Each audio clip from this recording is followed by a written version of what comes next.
Welcome everyone to Saturday Collective program hosted by ACT. Can we please all start by taking collective namaskar?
Mantra to Shri Ganesha. Om Tameva Sakshat Shri Ganeshai Sakshat Shri Adi Shakti Ma Nirmala Devi Namo Namah.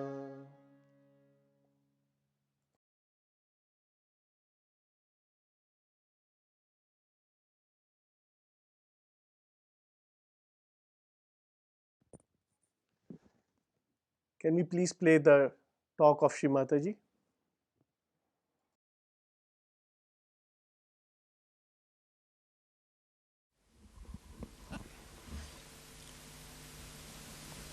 Everything in Sahaja is very scientific, is all pre-planned, I think, and is all significant. For example, today is Wednesday, and we have never had any puja on a Wednesday, because I was born on Wednesday. So I was thinking if the puja starts before 12 o'clock, we'll be able to manage it, because I was born at 12. So every child has to sleep after 12 o'clock. So I had to sleep. So it's so significant, you see. It's the first time we are having a puja on Wednesday. Normally I don't even travel on Wednesdays.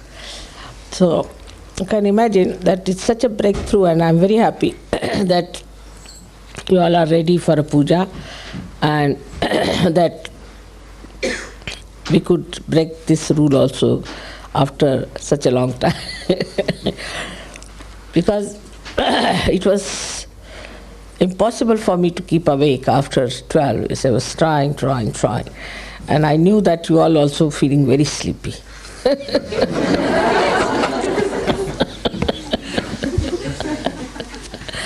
So it's so mutual and it's so simple.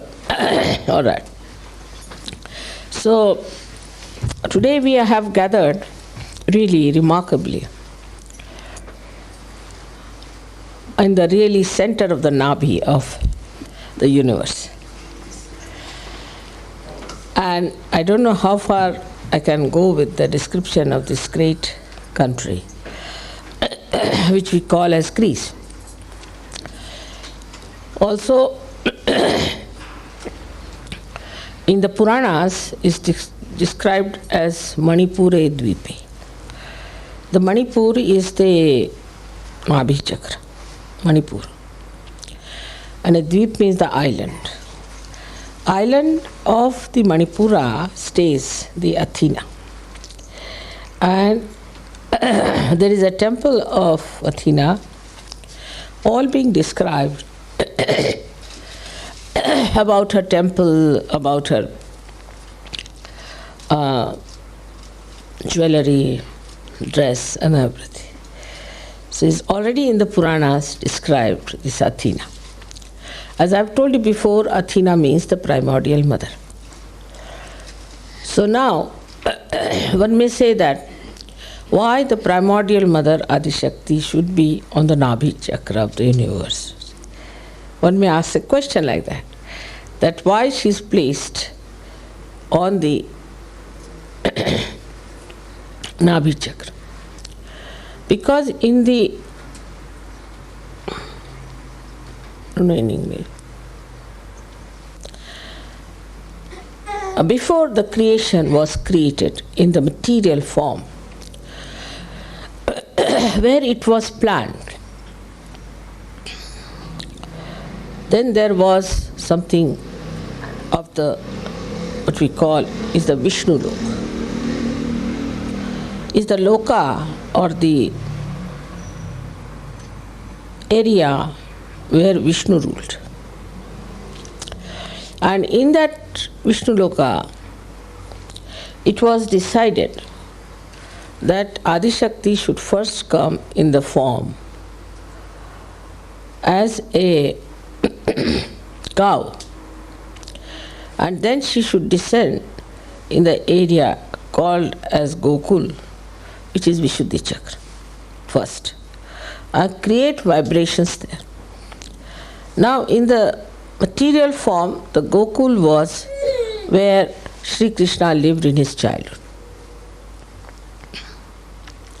So in the material form, Athena itself lived in the material form. I am not saying in the formation before. In this area to create the vibrations.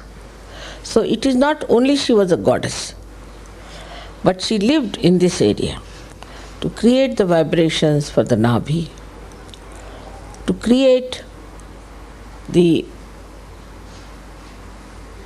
universal compassion and love and all her qualities. Now, as you know, every aspect of the goddess has different qualities. And as you can see that Mahakali has the aspect of comforting, and Mahasaraswati is counseling. And the Mahalakshmi has got for the redemption, for the awakening. But the Adishakti's work is to unite everything, to integrate everything. And to integrate all those qualities, the Adishakti herself was in material form, came on this earth, in this part. And that's why they knew about Athena. But as it is, I don't know what are the stories they have. They must have some mythological stories about Athena, that she lived like this or whatever it was. And this is where she created the Devaloka. Devaloka is the area where Devas were created. Like she created Indra. You have heard the name of Indra. Then Varuna. All these Devalokas she created in this area, not in India. Devaloka was created on this side.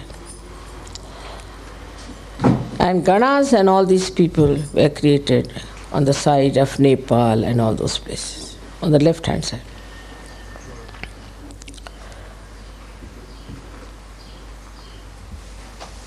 Now, unfortunately, after Socrates, who came here in such a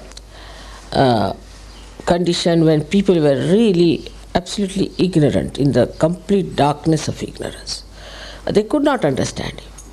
They could not understand Socrates at all.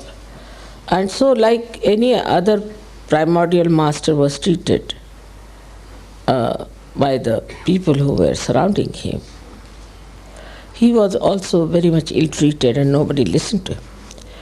But of course, as you know, he was primordial master and his wisdom is well known. And he created out of him disciples, but none of them could go anywhere near his wisdom. And they started their own theories, own styles. And that's how we find the accent from the philosophy that was Socrates' aim, gradually came into political and then into economic side. So the attention was moved from philosophy to economics today, not towards the philosophy which was established by Socrates. We can say Socrates was the one primordial master after Abraham and Moses, who really made it very clear-cut understanding about spirituality. Of course, Moses and Muhammad, Abraham had different problems. Like Abraham had problems of talking to people who were really very, very ignorant. And Moses had problem with people who were very indulgent people. So he had to pass laws of Shariat. Moses passed the law of Shariat. And if you read Bible I think in the first verse only it is written about Shariat. In the Irmaya, third book of Bible, that Moses had to pass these laws, different laws, to make people follow religion precisely. So he did not argue. He did not say why you should do it. Didn't give an answer. You do it like that. Because he thought these people are so ignorant that you cannot leave it to their freedom. That you understand this, or that you see the point. He could not do that way. So he just said, all right, these are the laws, these are the things, and you have to follow. If you don't follow, then you will be killed, your hands will be cut, this will happen, that will. Because the people were of that time. Now then you see how gradually, at the time of Socrates, people had evolved. They were much better people. So he could talk to them about something of wisdom, of honesty, of righteousness, of peace, of so many things he talked. And he could talk because people were worthy of that. Otherwise, he could have said, all right, you do this, you do that, you do that. But see the difference also in the circumstances, how what has happened. In the first circumstances, when Abraham had problems, then the people were absolutely good for nothing. Absolutely good for nothing. So he didn't know what to do with them. So only you can see in the time of Abraham that his own lifestyle, that was just a system where the family was building up and the relationships were building up, and he tried to work it on that level. Then at the time of Moses, people evolved much more. They evolved, but still very ignorant. So they evolved to this point that he did not have to talk the things that Abraham talked. So he talked to them about getting out of Egypt, taking their freedom, getting out from there, and going to a place of more tranquility. But when they did that, he found these people on the way. When he went to get the 10 Commandments, when he came back, what he finds? Are you sure this is what you...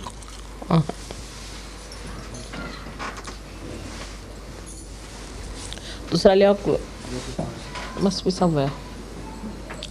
It's all right, it's upside down. I think people have issued this.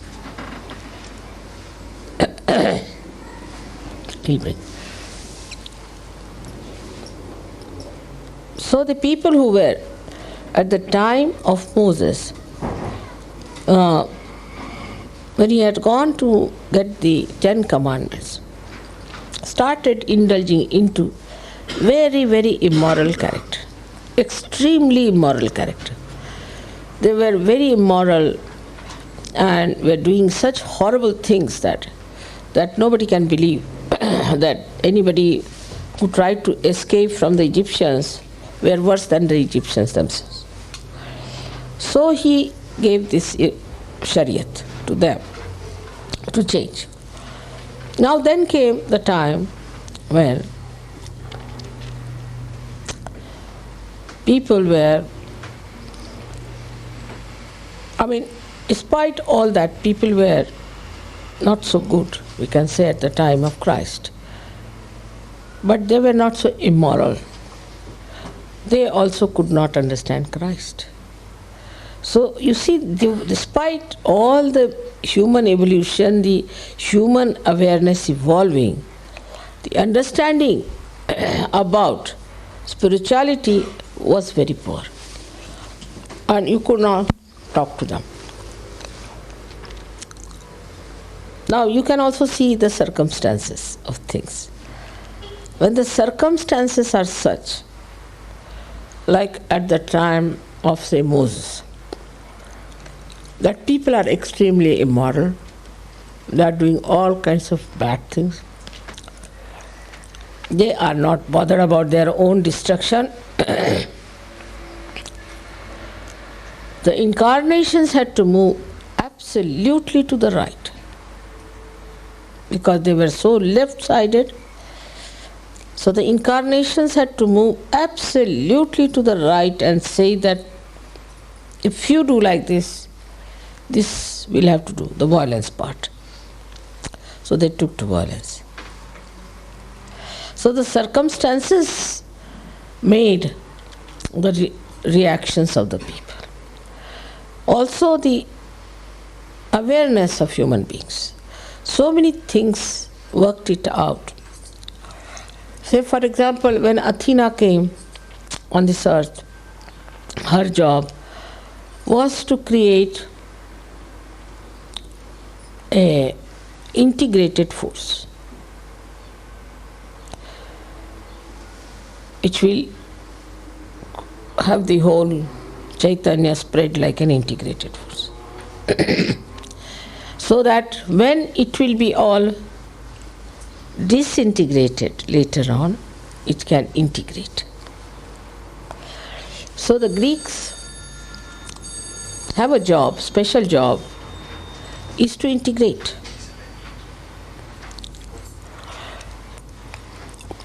You have to integrate people which are left-sided and right-sided.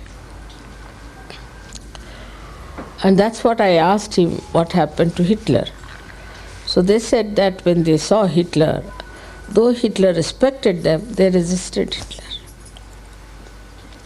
You can see the significance. How he respected the Greeks. And despite that, they resisted him because they were given this special capacity. Same thing with Greeks, they went to, except Alexander only, the one who tried to invade India. And because of a Greek nature, he receded back. You see, it's a Greek nature that they can go so far and then not. Because they have an integrating force. The same thing as I was asking him about what happened with the Turks. They had gone into Turkey, but they receded back. So this power of receding back and is the integrating power.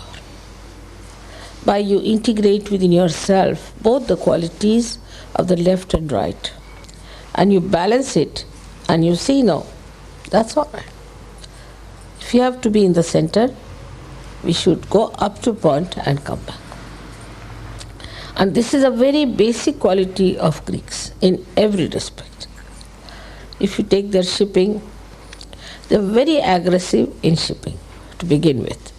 Extremely aggressive people, and Greek ships were known for not maintaining at all. They were not very law-abiding. So they were never used to maintain their ships, you see. And always under trouble, the Greeks. That in the shipping they were known to be, the Greeks are ships which are all falling off, you see, and rattling. So perhaps they were aware that now the shipping is going to go down. So no use maintaining these ships, you see. Then when the shipping went down, you see, this is on an economic level, I am saying, how they worked it out. They sunk their ships and got the money out of insurance.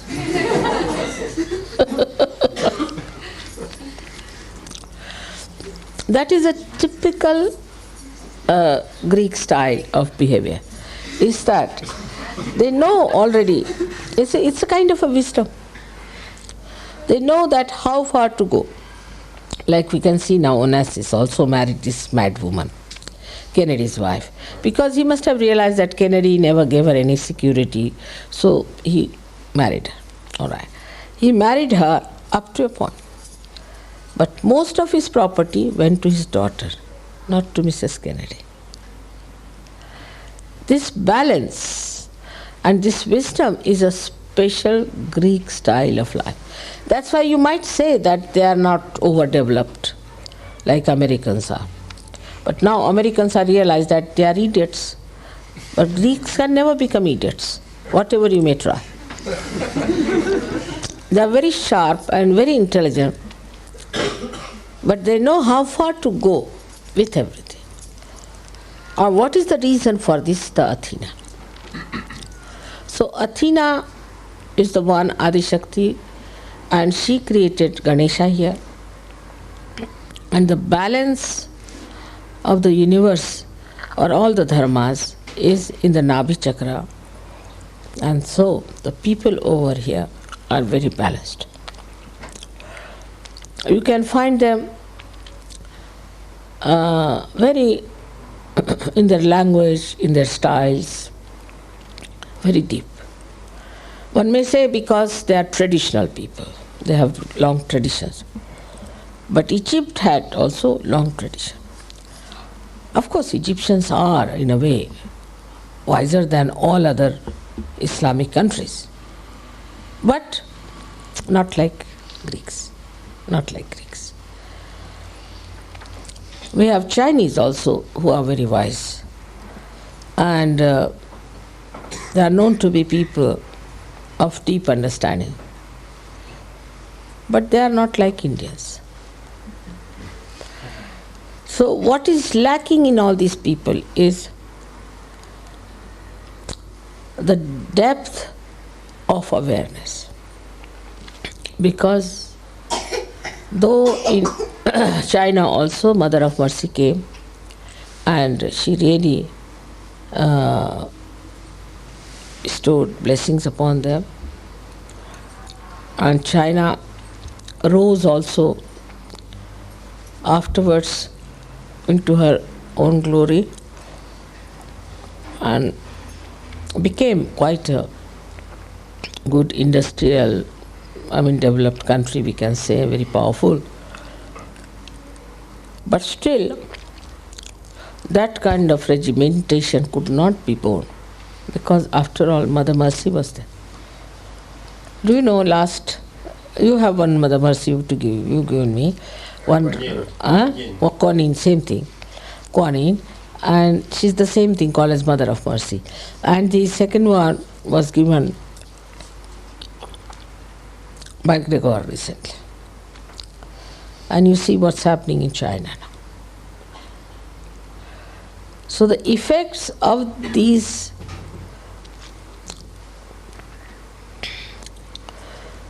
deities which existed in different countries at different times are felt only in Kali Yuga in the best way. Now you may say that why should Mother come last to Greece? Because now Athena is in the Sahasrara. So you have to go not in the Nabhi. So I had to bring Sahasrara here, isn't it? Sahasrara is the last chakra one has to achieve. So I thought that let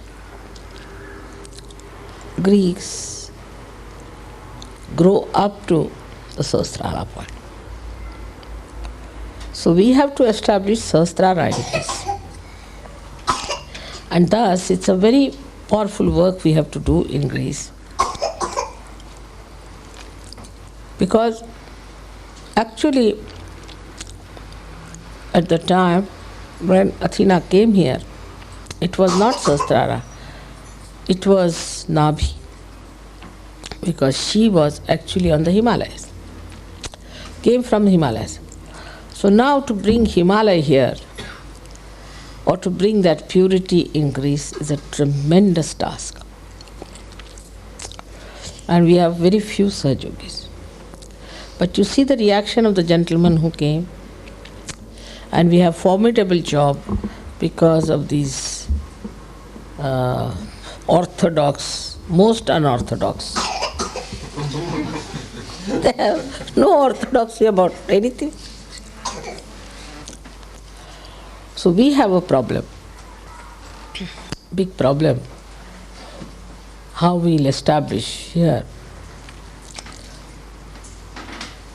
The Devaloka was formed here, and Devas were here, they rule here, no doubt.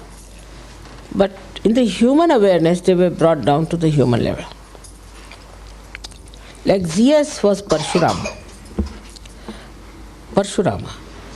the one who was an incarnation to announce the advent of Sri Rama. And he came before Sri Ram, died also very much before Sri Ram. But they painted Zeus as a man who was a womanizer. So all gods were brought to the level of human beings, restored with all the weaknesses, see? Actually decorated with all the weaknesses, like that. And that is responsible for the downfall, because this part of the country is on the pattern of Devaloka, reflection of that. But this Devaloka is now, we see, has become just the opposite. Because deities have been brought down to such a low level, to such degrading level. Even the mythology also in India talks about them like this. Not to such an extent. Like Zeus they don't talk, but about Indra they talk. And like Indra's description comes like this, that the king Hiranyakashipu's wife was living, his wife, Hiranyakashipu's wife, was a saintly lady, and Hiranyakashipu was ruling in the area of, you can say, Kandahar and Afghanistan and all these places. And from here, Indra went down and took away the wife. I mean, they incarnated, the gods incarnated here. And Indra went down, took away the wife of Hiranyakashipu with him to save her. And he went down and stayed in an ashram in Maharashtra, where there's a river flowing with my name, Neera. So now see how the combinations are. The Shandilya Muni, who was the guru of my family, that's why my Gotra is Shandilya. It was in his ashram he stayed. So the Muni Shandilya told that, see, this lady is a very pure lady, don't disturb her, and out of her will come a very great saint who will by his own devotion, make the incarnation of Narasimha. You see the god Vishnu, which comes as the half, and he will kill this asura. Now part of the Egypt was also ruled by the Hiranyakashipu, part of the Egypt. See how significant everything is. So this Narasimha came, when you know about Prahlada's story. Alright. So this little boy played there around and he made some things, and there's a temple very near. You have seen Narasimha's temple? Narasimha, yes.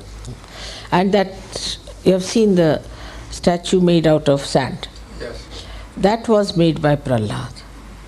And he came into the dreams of someone and said that in your temple, you please put the statue I have made.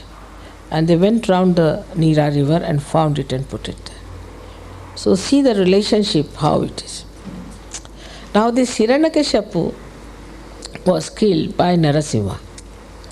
Narasimha, as you know, is the incarnation of Sri Vishnu. Because he had, the Hiranyakashipu had a blessing of Brahmadeva that not any animal can kill him, not any human being can kill him, not on the land or in the sky, and not with any weapon. All so many blessings he had taken. He had closed all the lines, see, so that nobody should kill him. But actually, he did not know there are ways and methods. So Sri Vishnu took the form of Narasimha, is that he became the Simha, means the lion, and the lower portion of a man. And it so happened that Hiranyakashipu asked Prahlada, where is your God?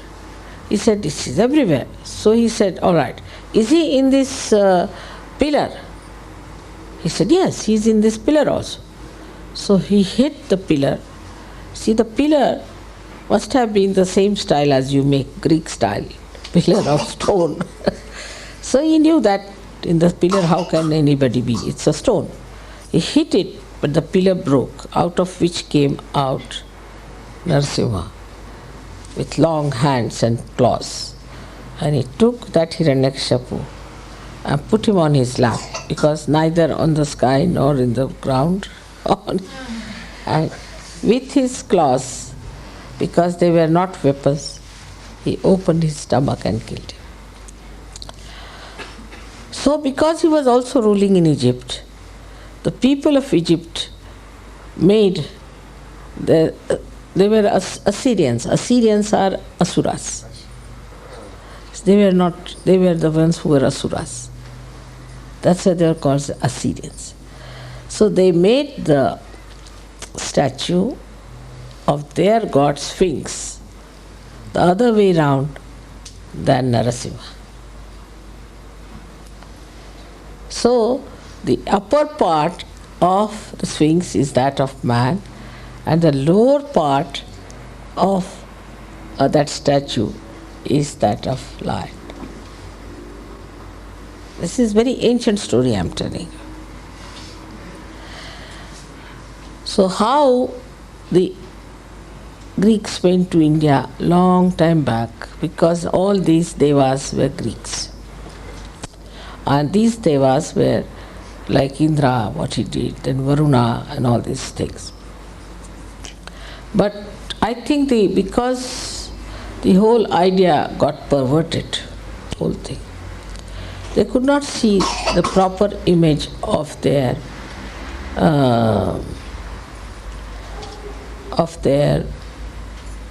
faces in their meditation, because they perverted them. So they could not see. They saw perverted faces. They saw them nude and that kind of thing, which was all their own imagination working, because they were indulging into all kinds of immoral things. So they made it absolutely what you call a very immoral type of relationships and things among them. So that was their own ideas and they put it. But also as a result of that, they could never see the body or the faces of these devatas properly. So they made them more like,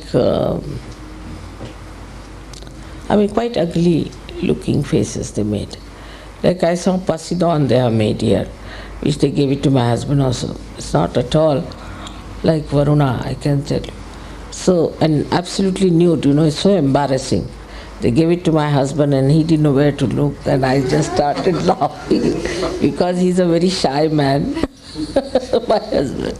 And he had to put it in his office, hidden somewhere, and it looks very funny. And he was saying, why not we use a kind of a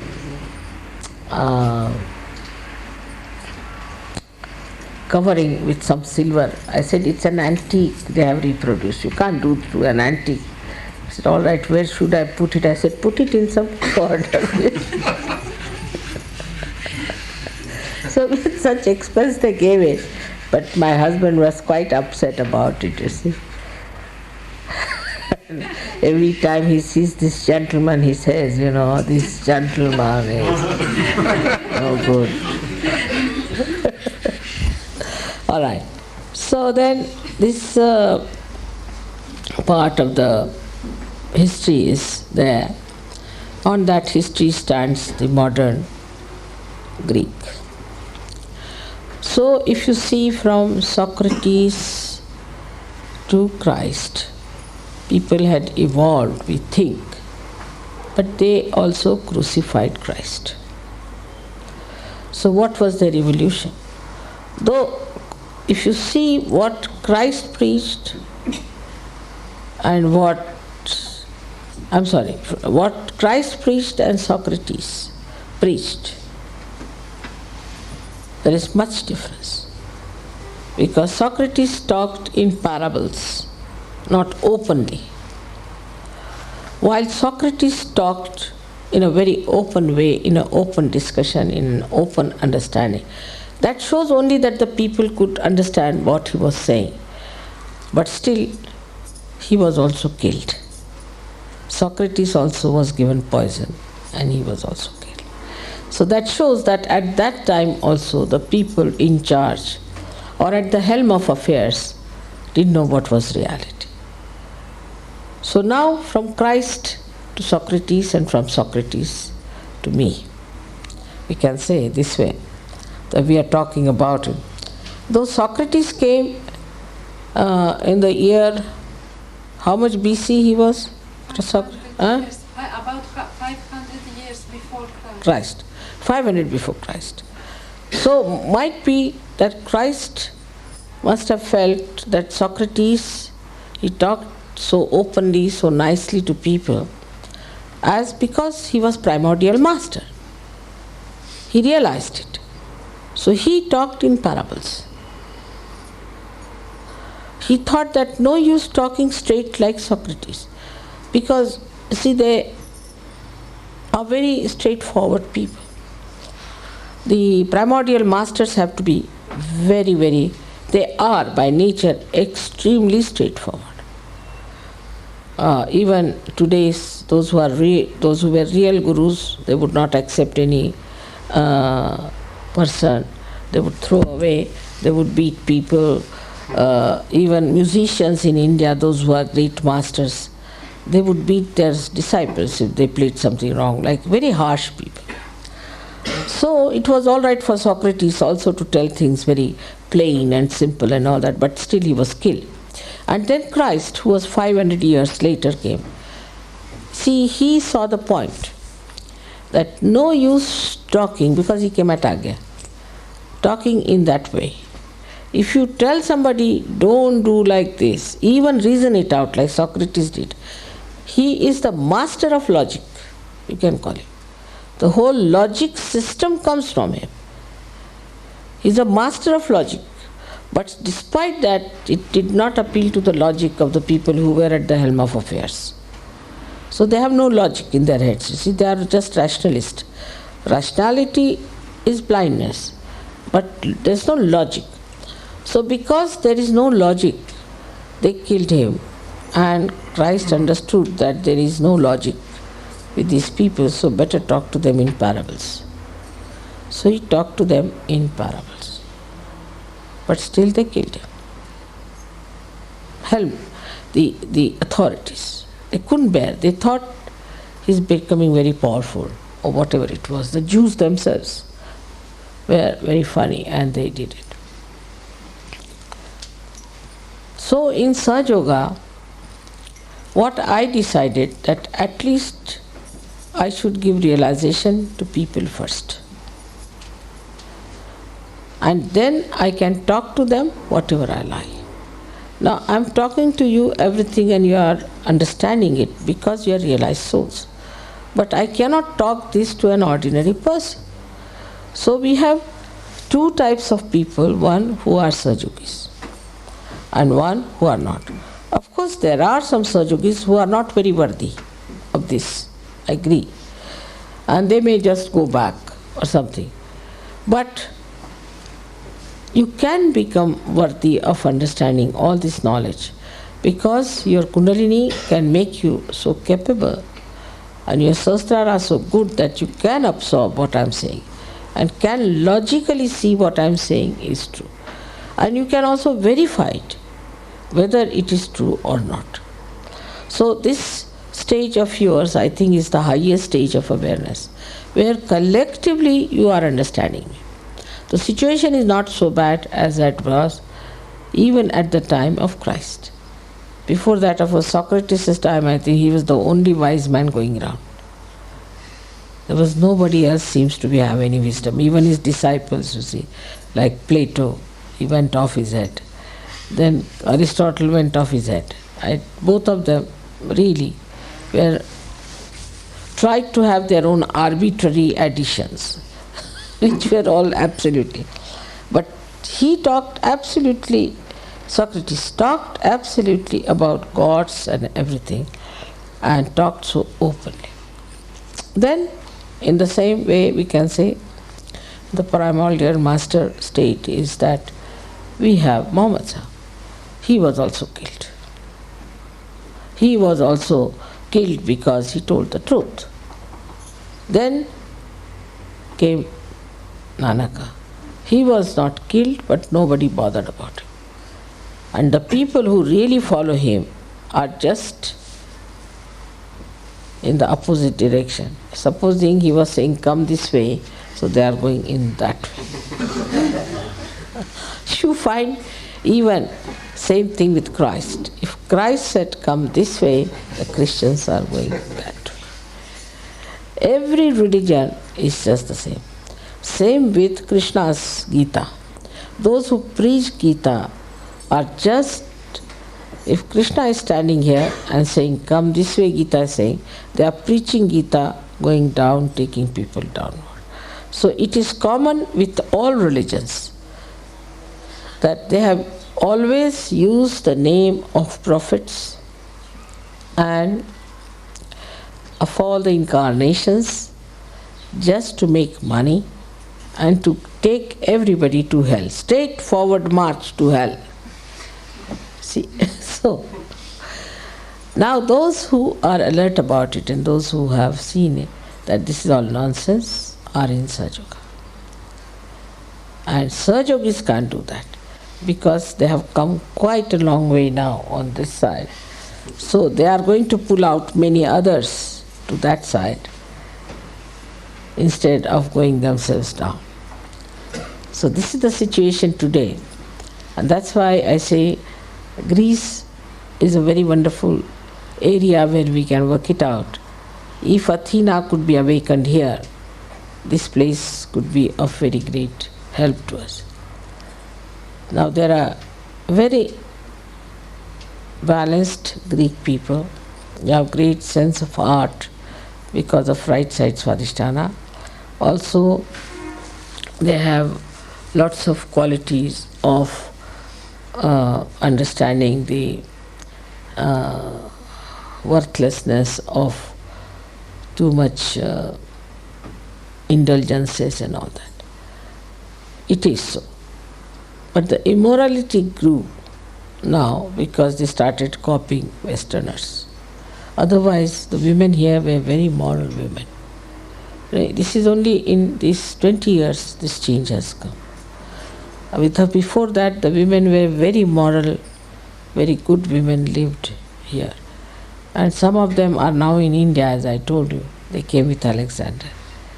And they were very good husbands and wives and very good families. This is only, I don't know why, about 20 years or 25 years at the most you can say. The Kali Yuga is showing its effects here also. But it's a very solid country. And still they respect a woman who has character. Respect her. They may use a woman who has no character, but they respect the woman who has character. And also respect the mother. So there are lots of qualities in this country which are still existing, in some places lingering, and some places effective. So the job of Sahajogis is to somehow or other evoke that integrating force in them of the Athena, and I'm sure we can purify this country. May God bless you.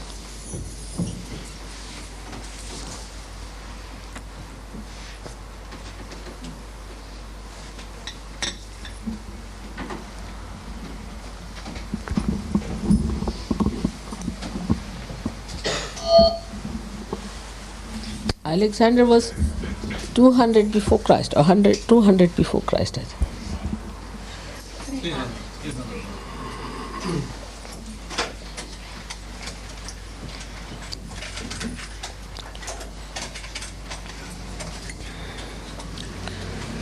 He was very much respected in India, always.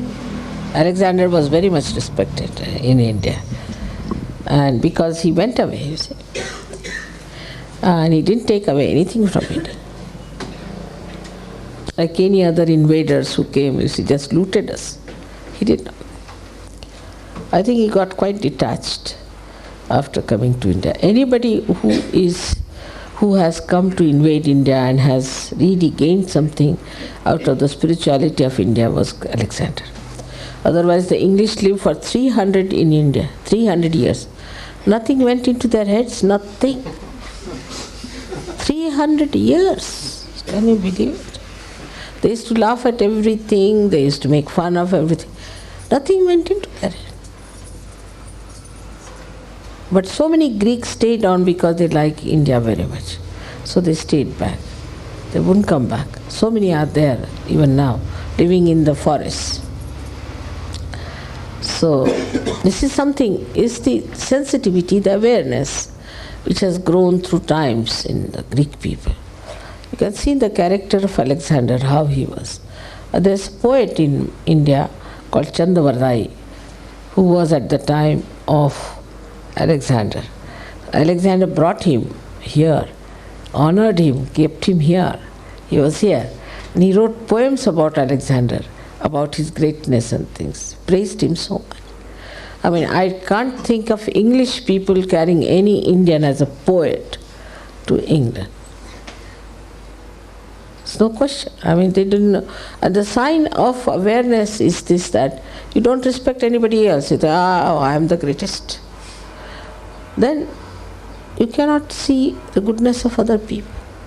Same with Portuguese. Of course, Vasco da Gama was a simple man.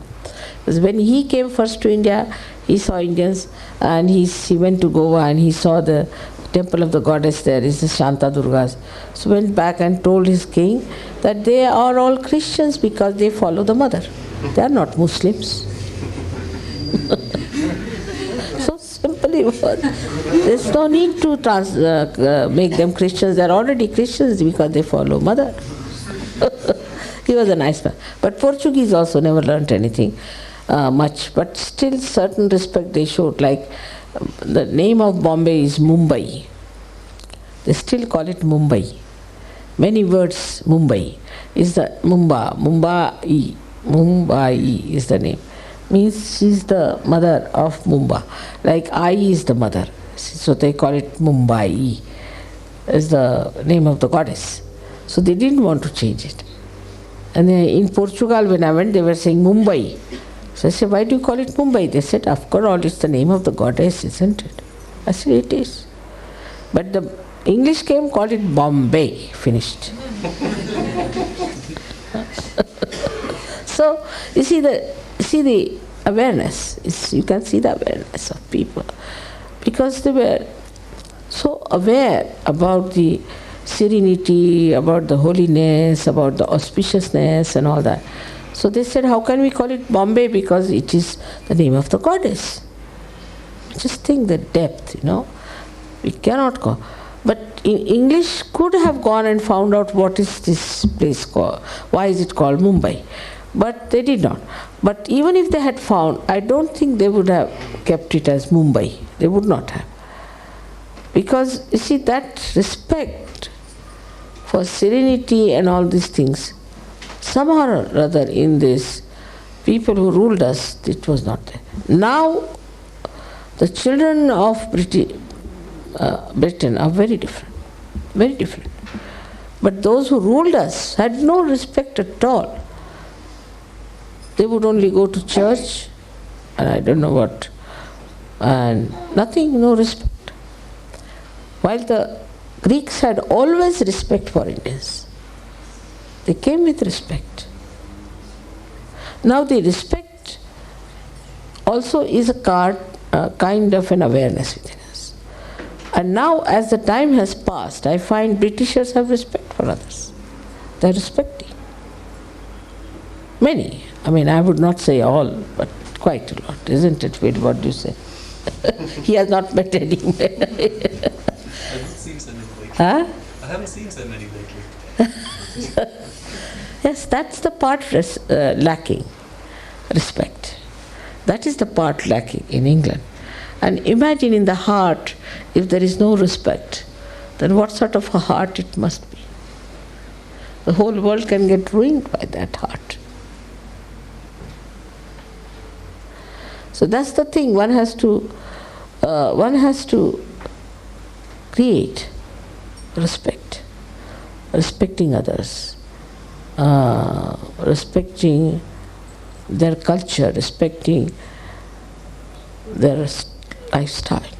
But whatever you may say, but theoretically it is there. May not be in practice. Theoretically it is working. Because you are not supposed to insult anybody who is from the ethnic group, and all that is there legally, theoretically. But in practice it is not, I agree. But theoretically it is working. You can't insult somebody because he is a black man or he is a ethnic group. You cannot. Under law, you cannot do it. So that is there. But that's theory. But still, awareness-wise, also people are aware. I know of so many of them who were sitting in the sun and fasting for South Africa. So between the South African awareness and British awareness, we must say, we should be proud that in British awareness there is a lot of sense. And that sense, once it comes to the point of respecting others, I think it can transform the whole world. But I don't know how I have to do it. I've tried. It has to be respect.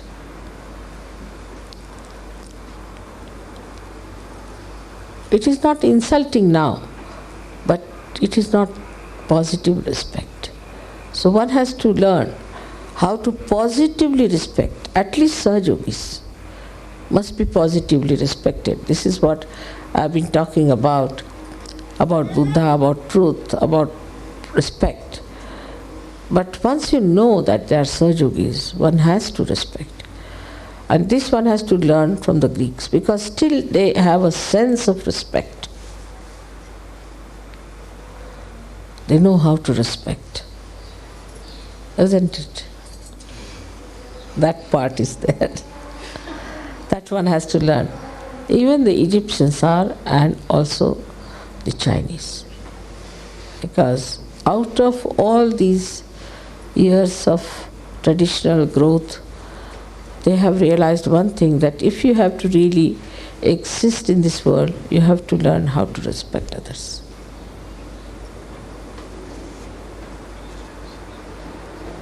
And respect is something from your heart.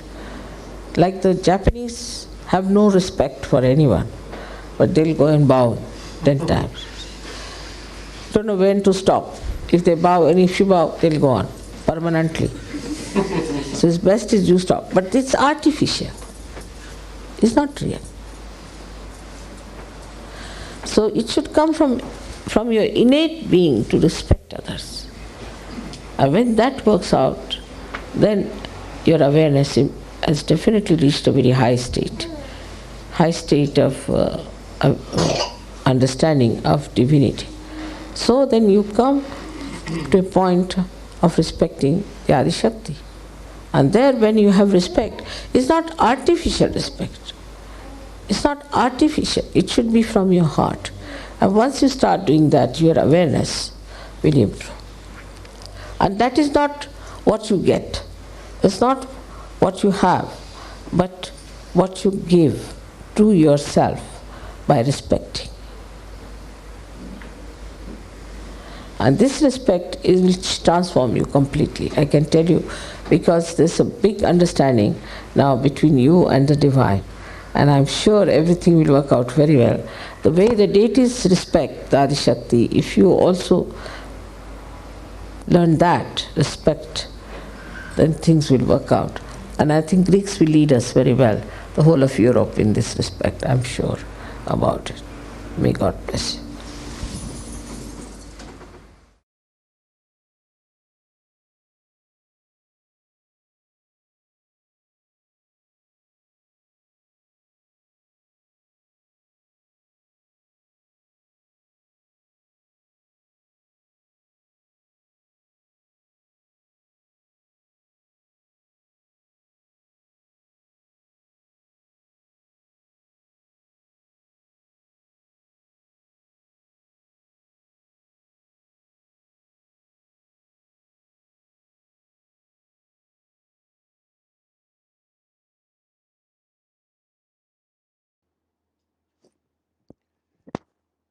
Can we please have a Ganesha Puja?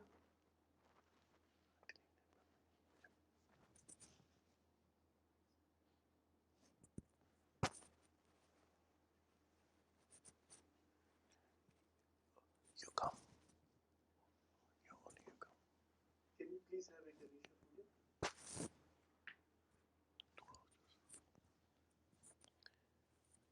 Shri Ganesha Arthva Shisha.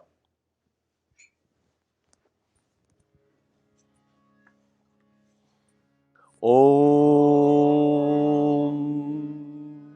Namaste Ganpatye Tvameva Prataksham Tattvam Asi Tvameva Kevalam Kartasi Tvameva Kevalam Dhartasi Tvameva Brahmasi Tvam Sakshat Atmasi Nityam Ritam Vachmi Satyam Vachmi Ava Tvamam Ava Vaktaram Ava Shrotaram Ava Tataram Avadataram Avanuchana Avapashchatat Avapurastat Avotaratat Avadakshinatat Avachurdvatat Avadharatat Sarvato Mam Pahi Pahi Samantat Tam Vang Maya Tam Chinmaya Tvam Anandamaya, Tvam Brahmamaya, Tvam Sachitananda Devyoshi, Prataksham Brahmasi, Tvam Dhano Mayo Vedana Mayosi, Sarvam Jagdam Tato Jayate, Sarvam Jagdidam Tutastistati, Sarvam Jagdidam Tvailiyame Shayati, Sarvam Jagdam Tvai Pateti, Tvam Bhumoirapo Nalo Nilo Nabha, Tvam Chatvari Vakpadani, Tvam Gunatraya Tita, Didhatraya Tita, Tvam Kalatraya Tita, Tvam Muladhara Stutsi Netam, Tvam Sakti Taratmaka, Tvam Yogino Dhayanti Nityam, Tvam Brahmas, Tvam Vishnu, Tvam Rudras, Tvam Indras, Tvam Vayus, Tvam Suryas, Tvam Chandramas, Tvam Brahma Bhurva Swarum, Kanadim Purvam Ucharya, Vanadim Tadanatanam, Anuspara Varatara, Adidisthitam Tarena Rudam, Etattava Manusharupam, Purvarupam, Akaro Madhyamarupam, Anushvarchantaya Rupam, Bindutarupam, Nadha Sandhanam Sohindita Sandidhi, Shesha Ganesha Ya Gankarishi, Nichrit Gayatri Chandaya Ganpati Devata, Om Gam Ganpatiye Namaha, Ekadantaya Vidmahe Vakratunda Dhima, Tano Dhanti Parshodayat, Ekadantam Chaturhastam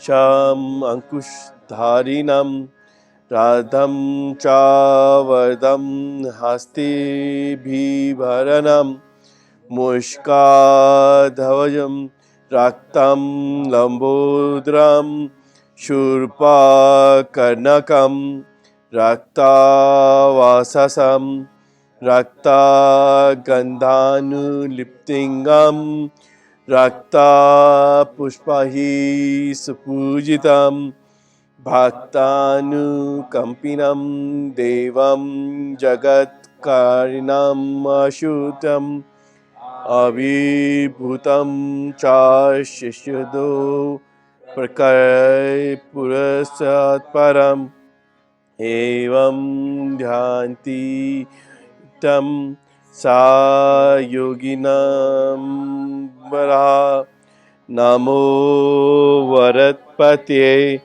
Namo Ganpati, Nama Paramathapate, Namaste Astu Lambudraya, Ekadantaya Vignanashine, Shiva Sutaya, Shri Varada Murte Namo Namah. Sakshat Shri Adi Shakti Mataji, Shri Nirmala Devi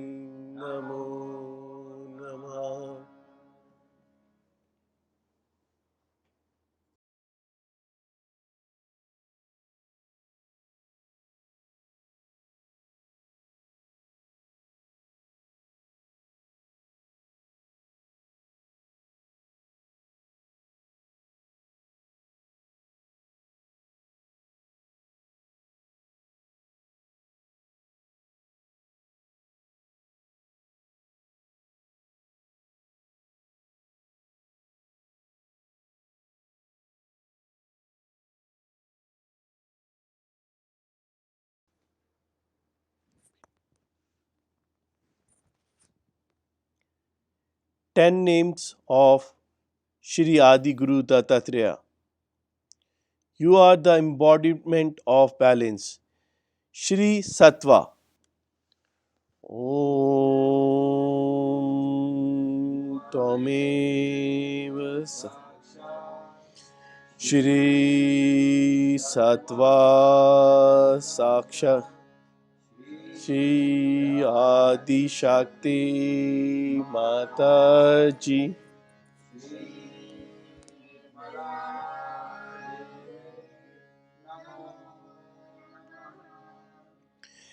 The sustainer of purity and truth, Shri Sattva Bhrut Angata. Om Tvameva Sakshat Shri Sattva Sakshat Shri Adi Shakti Mataji. Shri Nirmala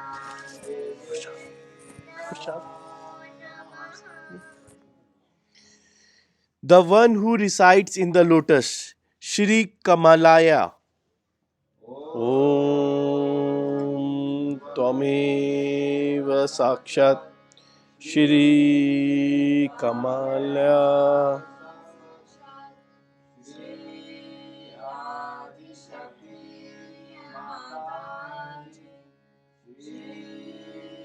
Vimala Devi Namo Namah.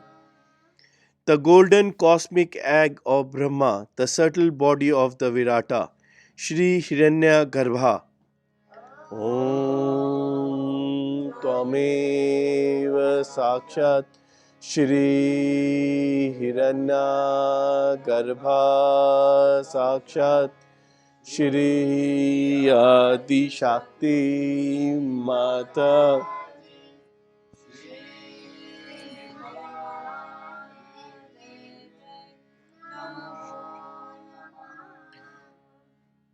The dwelling place of enlightened knowledge, Shri Buddha Shamma Sharya.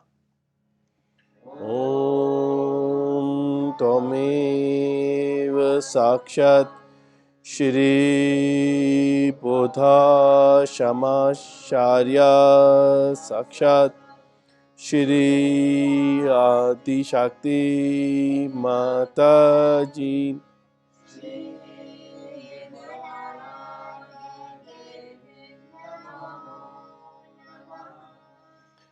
The ruler of the Nabhi Chakra, Shri Nabhavana. Om Tvameva Sakshat Shri Nabhavana Sakshat Shri Anda Shakti Shri.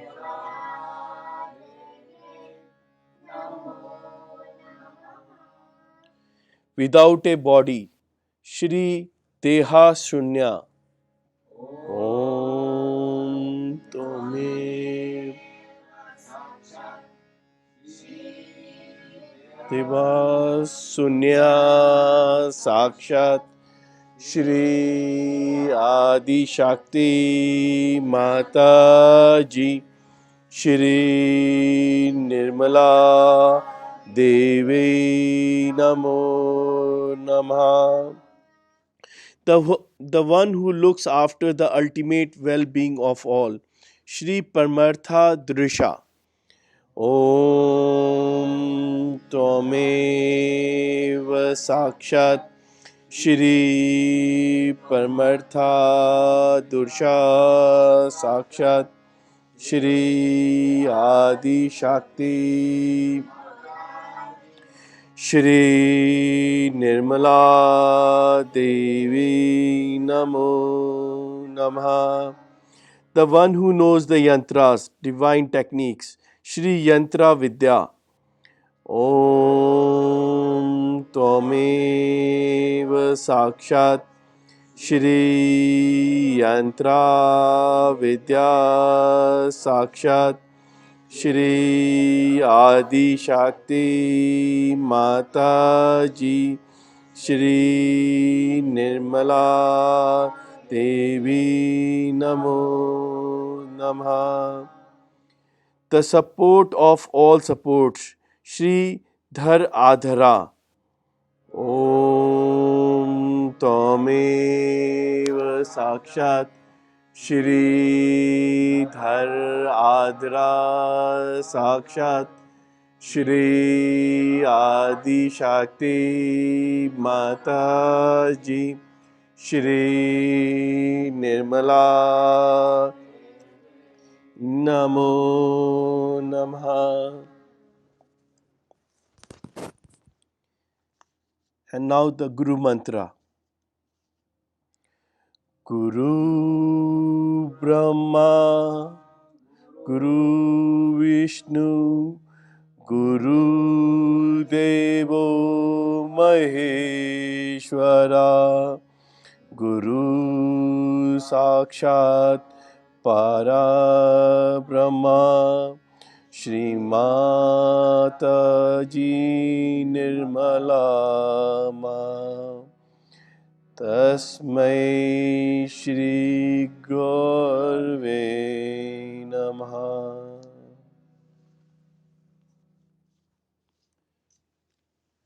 We'll have a few minutes of silent meditation, please.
Can we please stand up for the Aarti?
बोलो श्री आदि शक्ति माता की, श्री निर्मला देवी की जय जय श्री माता जी।